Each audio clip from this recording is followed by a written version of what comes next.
అదే RTV app వార్తల్ని క్షణాల్లో చదివే అవకాశం ఉంటుంది. ఒక న్యూస్ పేపర్, ఒక టెలివిజన్ ఛానల్ మీ చేతుల్లో ఎప్పుడూ ఉంటాయి. ఈరోజు ముమ్మడివరంలో పల్లిపాలెం గ్రామంలో వేయించేస్తున్నటువంటి శ్రీ వెంకటేశ్వర స్వామి ఆలయానికి ఇవాళ రావడం జరిగింది.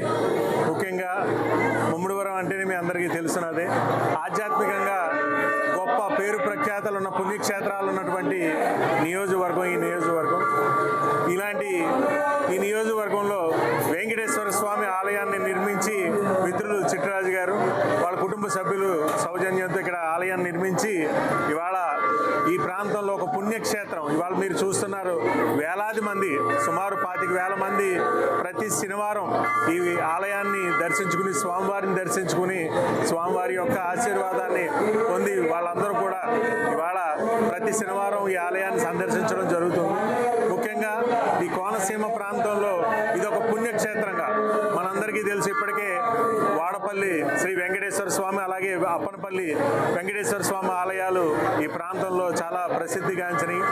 అలాంటి దాని చెంతనే ఇవాళ ఈ ముమ్మడివరంలో ఉన్నటువంటి ఈ ఆలయం కూడా, శ్రీనివాసుడి ఆలయం కూడా ఇవాళ ఈ ప్రాంత ప్రజల యొక్క ఇవాళ వీళ్ళందరూ కూడా దర్శించుకోవడానికి చక్కటి ఒక ఆలయాన్ని నిర్మించడం జరిగింది.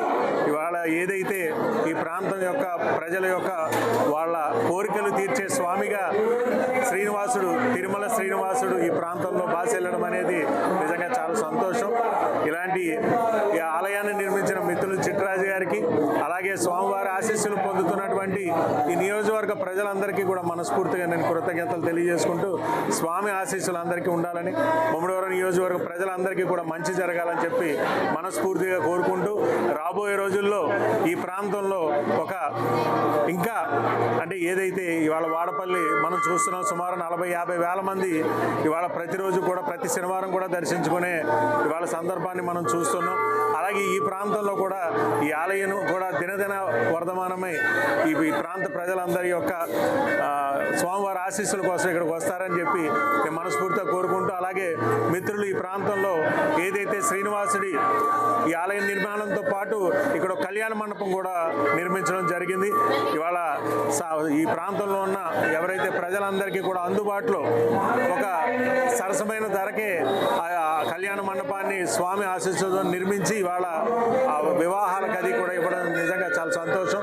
ఈ ప్రాంతంలో ఉన్న ప్రజలందరికీ కూడా నేను విజ్ఞప్తి చేసేది ఒకటే, మన స్వామివారి చంద్ర వివాహం చేసుకున్నట్లయితే స్వామివారి ఆశీస్సులు ఉంటాయని ఏదైతే మన నమ్మకం ఏదైతే ఉందో, ఇవాళ మన ఈ కళ్యాణ మండపాన్ని కూడా సద్వినియోగం చేసుకోమని చెప్పి ఈ ప్రాంత ప్రజలను కోరుకుంటూ, ఇంతటి మంచి కార్యక్రమాలు చేస్తున్నటువంటి మిత్రులు చిట్టిరాజు గారికి మనస్ఫూర్తిగా అభినందనలు తెలియజేసుకుంటూ, స్వామివారి ఆశీస్సులు అందరికీ ఉండాలని చెప్పి కోరుకుంటూ, ఓం నమో వెంకటేశాయ. మరిన్ని వీడియోస్ కోసం ఛానల్ ని సబ్స్క్రైబ్ చేయండి. లేటెస్ట్ అప్డేట్స్ కోసం వాట్సాప్ ఛానల్ ని ఫాలో అవ్వండి. ఆ లింక్ డిస్క్రిప్షన్ లో ఉంది.